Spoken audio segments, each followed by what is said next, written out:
Hello and welcome to our video on the Eurail Pass. In the last video, we talked about getting flights from the US to Europe and back, and after that we went ahead and booked our tickets in and out. Now the next step is to find transportation within Europe.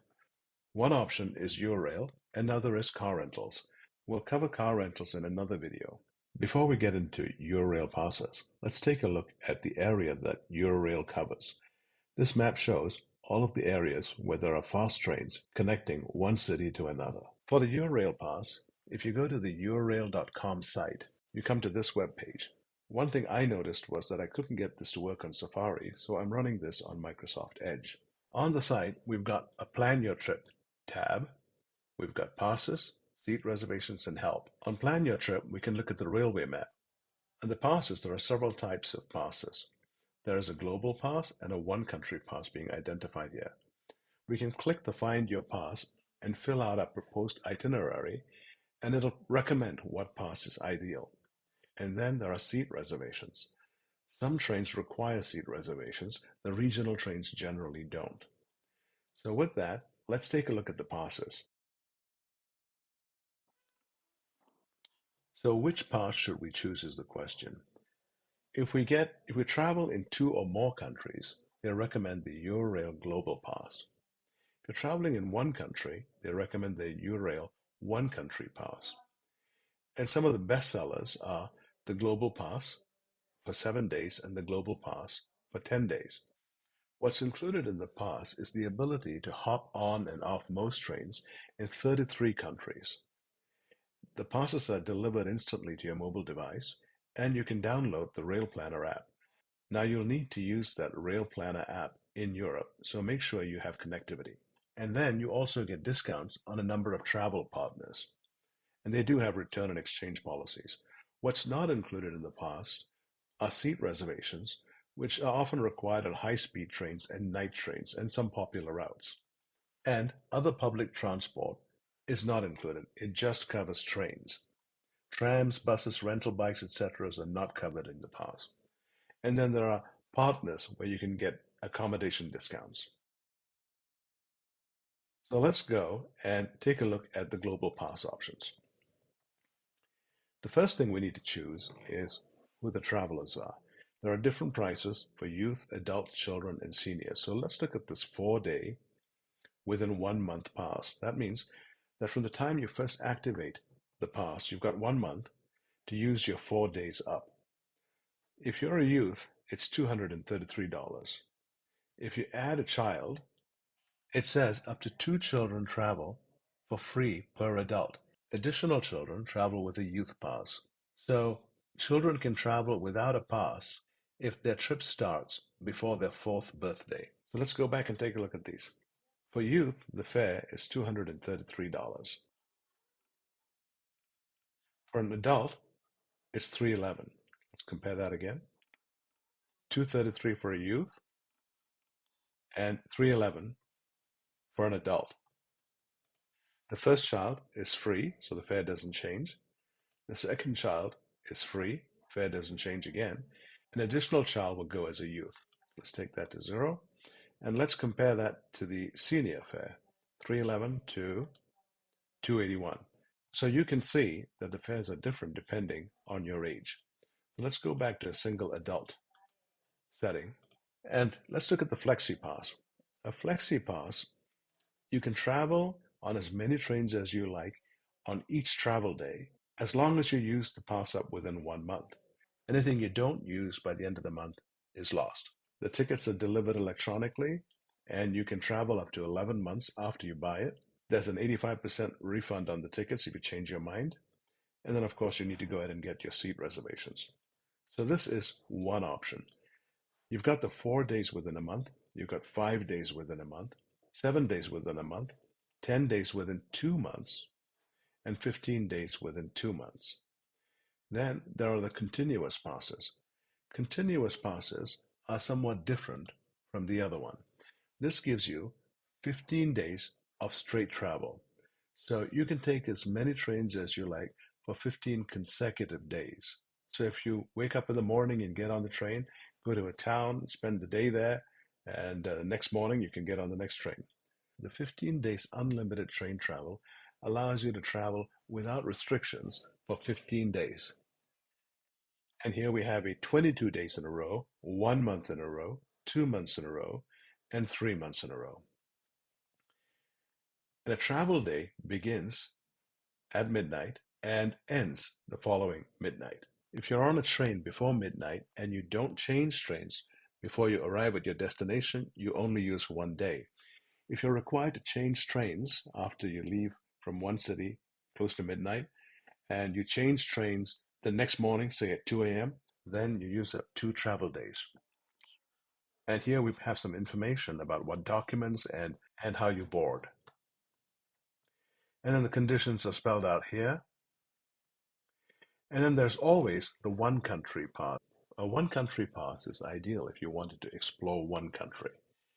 So for example, if you wanted to tour Italy, you select the one country pass and look at the Italian pass. The Italian passes begin at 158, the French passes at 84, and the Spanish passes at 184. And here are some other options. Let's just take a look at the Italian pass.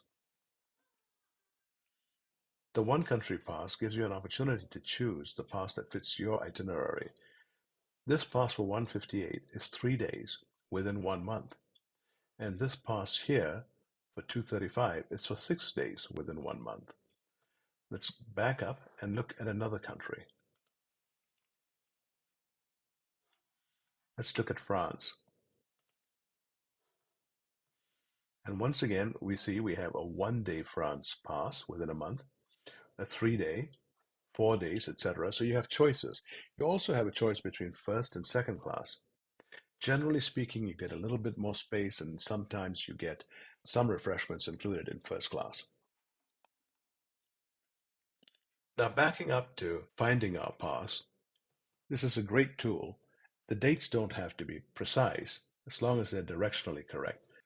We'll say we begin in London, United Kingdom, and we'll say we begin our journey from London on June 11th. And we'll say that we're returning back, and the end of our journey is June 9th. Now for traveler information, we're going to say it's one adult, no youths, no children, no seniors. Note that children under 3 travel free and don't need a pass. So now we hit go, and we can see that we began our journey, London. Let's say that we go to Amsterdam. Fare showing at 311, Amsterdam. Then from Amsterdam to Frankfurt, fare is still 311.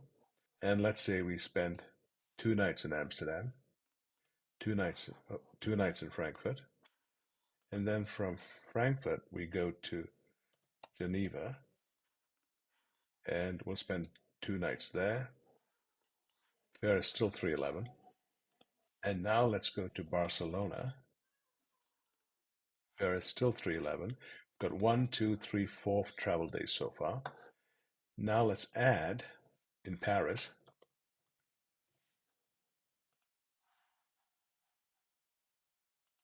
Two days in Barcelona, 2 days in Paris. The fares jumped to 419 because we've now got 1, 2, 3, 4, 5 legs completed. And now let's add another leg, and that's back to London. And that really concludes our trip. So it's saying we're projecting 7 days of travel in this window. And if we look at our ticket options down here, if we were to increase Paris by, let's say, a day, nothing happens, 419.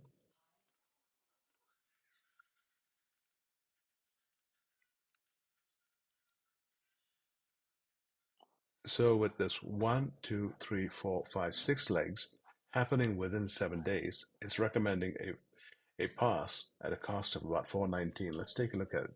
It's recommending a global pass for 1 month, 7 days within 1 month. And how many days do we use? 1, 2, 3, 4, 5, 6. So we have a leg left over that we could use within the month. So this tool can help you find what ticket is best for your purposes.